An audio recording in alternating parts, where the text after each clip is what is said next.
eno ye Extreme Media UJ. Subscribe for all updates. Abalungi abatuuliriza era abatulaba olunaku olwaleero tuchaddeko ewa Sheikh Ashraf Dembe. Sebo sanyusa okubalaba amannya agange Seeka Ashraf Dembe akola ku bizibu by'enjawulo. Omuntu singa aba alina ebirwadde tumusomereddwa, tumuwa amazzi ga lukuya nga bw'obadde ogalaba, tugenda abantu ku kyoto ne twokya emizimu emibi egibabaamu n'okulomba edduwa. Abantu singa abeera ng'ali wano atuuse sobola okumulombera edduwa, ne waba atatuuse nga mpadde amannya ge naye ng'ali wala. Neetaase ennamba yange yeeno eri 0701763711. Twagala okubeebaza olw'okubeerawo nga mugoberera ensonga zino ez'amakulu mu kulembeze bw'eggwanga.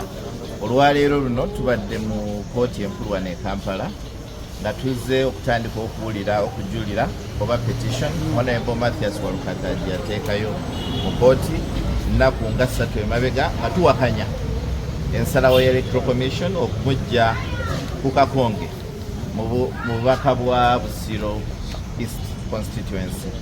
Era tubaddewo mu kkooti ne Electoral Commission nejja ne Mwami Lubowa ne bakulidda be. Mwami Lubowa tabaddeewo naye bakulidda be babaddewo. Era ng'amateeka we gagamba ne muganda wange Nalukolayo bategeeza ennaku ebbiri eziise nti omusango guno gulina kuwulirizibwa mangu nnyo, kubanga mu mateeka kwe kirina okubeera ng'ensala erina kufunibwa nga tebannamaliriza nakuba ballots. So kakati olwaleero kkooti ewulidde okumulanga gwaffe, tubadde tuteesemu okusaba nga tusaba kkooti evalidatinge petition yaffe, kubanga mu mateeka petition erina kukolebwa mu nnaku 5 naye Electoral Commission yayisa ekiragiro kyayo ku 25 Novemba n'ekituulira n'ekifulumya nga 9 Desemba nga wayiseewo ennaku nga 14. So kkooti ekkiriza okusaba kwaffe ne validatinga Electoral Commission egambye tejja kuwakanya validatinga petition yaffe. Kkooti n'esaba Electoral Commission ne Mwami Lubowa ng'ebawadde olunaku lumu bateekemu empoza yaabwe oba okuddamu petition ya Honorable Walukaga. Naffe ku lunaku oluddako lwe lujja okubeera olwokuna tuteekemu okuwumbawumba kwaffe ne rejoinder singa ebeerawo, okuwumbawumba nti nsonga ki ze twagala kkooti esalewo eggoye era mateeka ki ge tusinziddeko okugisaba ekyo. Olunaku oluddako lwe lujja okuba olwokutaano, kkooti eragidde Electoral Commission ne Mwami Lubowa be twawaabidde nabo bateekemu okuwumbawumba kwabwe. So wiiki ejja nga 22 tujja kuba lwakubiri Monday. Ku Monday kkooti lwejja okuba nga etuwa ensalawo yaayo, naye tutegeezezza nti tujja kwetaaga kujja wano ku kkooti enkulu tujja gifuna ku ICMIS oba ku email zaffe. So mu bufunze nti wakati wa leero olwokubiri ne Monday next week tulina ennaku 5 byonna byonna bye tulina okukoleramu byonna ebyetaagisa, era mu nnaku 5 kkooti ejja kuba etuwa ensala bye tusabye n'okujulira kwe twakoze. Tukyali mabativu kubanga amateeka tegannakyuka. Ekituwa obuvumu n'obugumu n'essuubi nti amateeka agafuga bye tuwogerako ag'okwewandiisa ag'obuyigirize tegannakyuka. Electoral Commission yali endowooza egezaako okugakyusa. Tukyali bavumu kubanga Honorable Mathias Walukaga akyalina certificate eva mu National Council of Higher Education ekakasa nti obuyigirize obwetaagisa okwesimbawo abulina. Ate ekitongole kirina obuvunaanyizibwa obwo ye National Council of Higher Education ne UNEB ezaamumakinga. So oba onoonya obulwadde ne bakukebera ne bagamba nti ekyuma kisanzeemu malaria, ate oli tayinza kugamba nti toli mulwadde ng'ekyuma kikoze eki kikusanze. So ffe twayita mu bukungujja bwonna bwonna obwetaagisa okulaba asomye n'atasomye asaanidde Honorable Walukaga n'abuyitako. Obuzibu bwe tulina bwe busosoze nti abalina ssente nga basobola okusomesa abaana baabwe ne bava mu kibiina kimu ne badda ku kiri mu myaka emigere basosola abo abanyigirizibwa olw'embeera emu n'endala ne bava mu ssomero ne bakomawo nabo bakole ki beeyongerewo. So waliwo abalwanyisa obuyigirize n'obumanyi mu ggwanga muno. Kyova olaba nti Mwami Walukaga ekimuluma era ekimukubya busosoze. Abasoma ennyo abalowooza nti basoma nnyo kuba bamanyi Oluzungu balowooza nti ye tasaanidde kubanga yayita mu mature age entry. Bwe busosoze obumbonyabonya. Brief in English, about what transpired in court and whether your So today we came for the hearing of the petition challenging the decision of the Electoral Commission. And it's very good that the Electoral Commission came to court and Mr. Lubowa, the other respondent. So the court has directed the Electoral Commission and Mr. Lubowa, the respondents, to file their reply and defense within 1 day. So by close of business tomorrow, they must have filed their defense. And then the following day, which is going to be Thursday, we should be filing our rejoinder and at the same time submissions. Court has said we do return submission where we raise the issues we want court to determine and the law on which we are basing to ask for court to overturn the EC decision. And then on Friday, the Electoral Commission and Mr. Lubowa will be giving their side of submissions. On Monday next week, which is the 22nd, court will be delivering its judgment as far as this appeal or petition is concerned. So in essence, we have 5 days within which to do everything. So we are not going to sleep. As we live here, we are going to start on work to ensure that we hit the deadlines that have been provided by court. We also want to thank court that it has been expeditious. A few days ago on Friday when we were here filing, my colleague Nalkola informed you that we expect that this time whichever judge will receive this petition will treat time as a very variable factor, and we thank court for that, by the way. Where court does good, we need to say thank you. We thank them for having expeditiously given attention to Mr. Walukaga's petition and for giving us opportunity to argue our case, and we wait for victory. As the lawyers and our client, we're not worried because the law has not changed. The law on who qualifies to contest for a member of parliament on academic grounds is settled. The National Council for Education and the UNEP, which are the mandated legal bodies to tell us who has the books and who doesn't have the books, already pronounced themselves. And Mr. Walukaga has that document. The Electoral Commission has that document. Now the Electoral Commission, we are faulting it for taking over roles that are not its roles. It's like a husband being found in the kitchen attempting to serve soup. I tell you, no, go back to the dining and wait for the food. Whatever food is brought is what you should eat. So Electoral Commission, they brought you food, well-cooked food, in terms of a document saying Mr. Walukaga has the relevant qualification.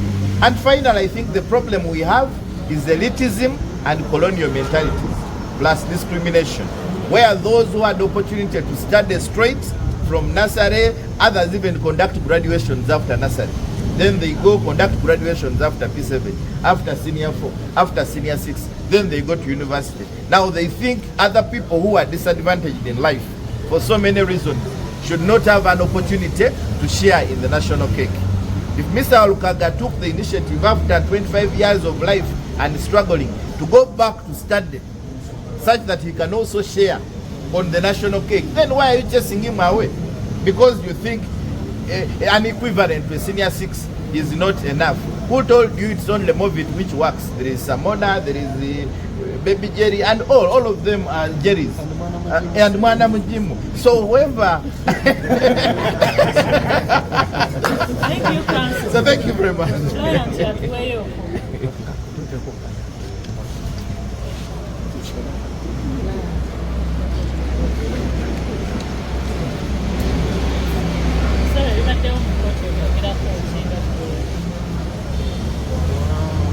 Ensonga lwaki nina ba lawyers, ensonga lwaki nina kwogera bitono. Bye nalyogedde ba lawyers babyogedde, ate lobo ekyo kye nnina okukola okubawa ebiragiro tukole kino tuddeko kino ebikwatagana n'amateeka be bali competent nega kati tulinda nnaku z'omwezi 22 tulinda ruling tusuubira nti nno Mukama agenda tusaamu omukisa era tubeere balungi.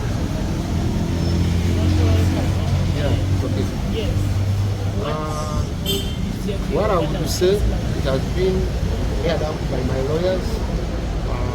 The reason why I pay lawyers to represent me when it comes to things law.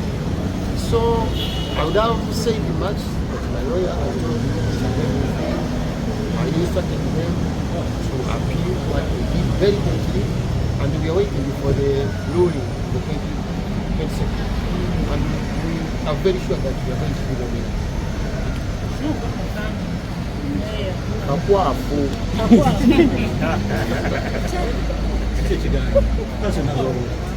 Kujjako nga waliwo akantu konna ke mulowooza nti muganda wange Luganda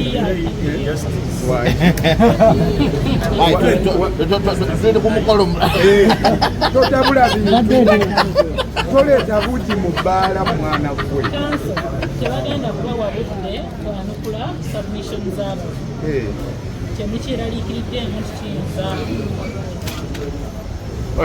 waliwo ennono y'amateeka egamba nti oyo ali mu musango talina ate kulula bigera ate agende ku bisukka ku ebyo bye yaleeta mu kooti bw'oba wawaaba ng'okayanira kibanja ate totuuka wakatikati n'ogamba nti naye n'omukyala yamutwalirako tusuubira nti bannaffe bajja kukuuma ennono eyo babeere ng'ebyo bye tuleese byebyo bye baddamu kyokka ate era mu ngeri y'emu singa basukka we balina okukoma ne tuzuula ng'ekyo tebaleese kiyinza okukosa omuntu waffe munnanga amateeka gano nga tuddamu nga tugattaganjula nga tudduka mangu ew'omulamuzi nti bano basusse we balina okukoma naye atusuubizza n'agamba nti singa oli anadduka n'ayita ewaabwe nja kumugolola ettumba ebyo sijja bifaako by'anaaba aleese nja bisuula mu kasero ekyo kyekituleetedde obutaba nakweraliikirira ye nga lwaki tweraliikirira nga twaleeta ensonga zonna ennywevu mu buwandiike ne tuziteeka mu kkooti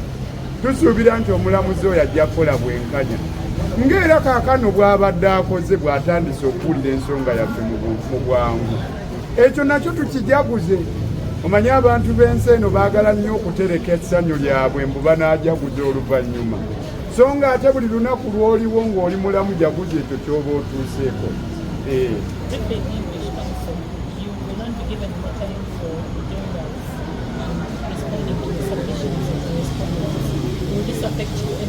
We are not worried at all because we are guided by principles of law.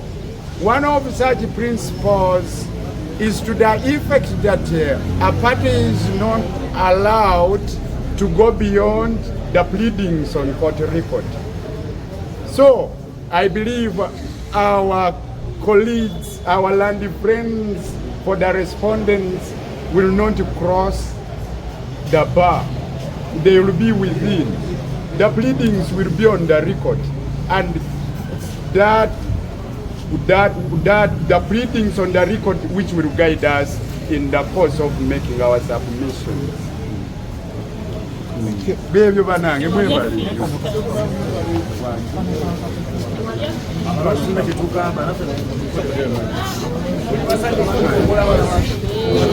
abalungi abatuwuliriza era abatulaba olunaku olwaleero tukyaddeko ewa Sheikh Asiraf Dembe.